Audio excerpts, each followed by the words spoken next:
नमस्कार, मी अस्मिता. माझ्या रेसिपी चॅनलमध्ये तुमचे खूप स्वागत. आज आपण बघणार आहोत कैरीचा तक्कू. त्याच्यासाठी एक मध्यम आकाराची तोतापुरी कैरी मी इथे जाडसर अशी किसून घेतली.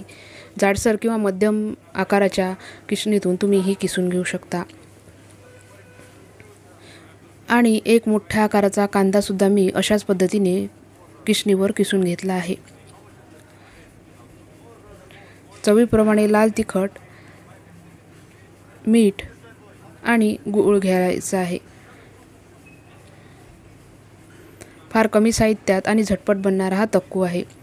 कैरी आणि कांदा हा एकत्र करायचा आहे. त्याच्यानंतर चवीप्रमाणे लाल तिखट घालायचं आहे. हे लाल तिखट तुम्ही फोडणीमध्ये सुद्धा घालू शकता.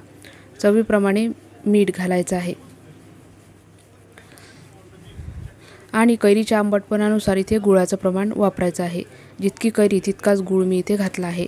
तुम्हाला गोडपणा कमी आवडत असेल तर गुळाचं प्रमाण कमी करू शकता. सर्व साहित्य मिक्स करून घ्यायचं आहे.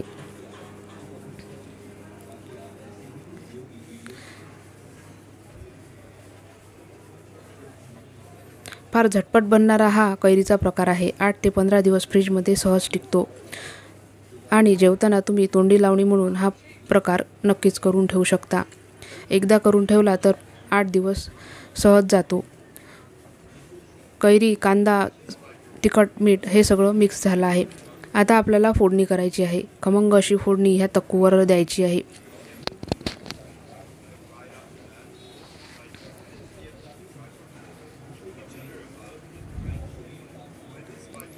तेल मी गरम करून घेतलं आहे. आता 1 टीस्पून मोहरी घालून फोडणी करायची आहे.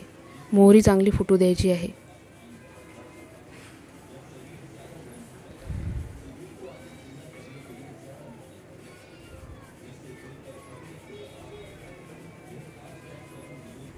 त्याच्यानंतर अर्धा टीस्पून जिरं घालायचं आहे.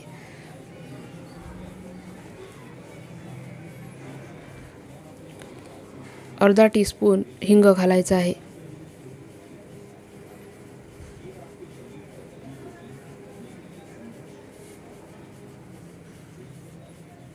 खमंग अशी फोडणी तयार झाली आहे. आता ती तक्कूवर द्यायची आहे. तेल फार गरम झालं असेल तर तेल हे थोडं थंड होऊ द्या आणि त्याच्यानंतर ही फोडणी तयार करा. फोडणी करपू न देता अशा पद्धतीची फोडणी तयार झाली तर फार अप्रतिम तक्कू हा तयार होतो.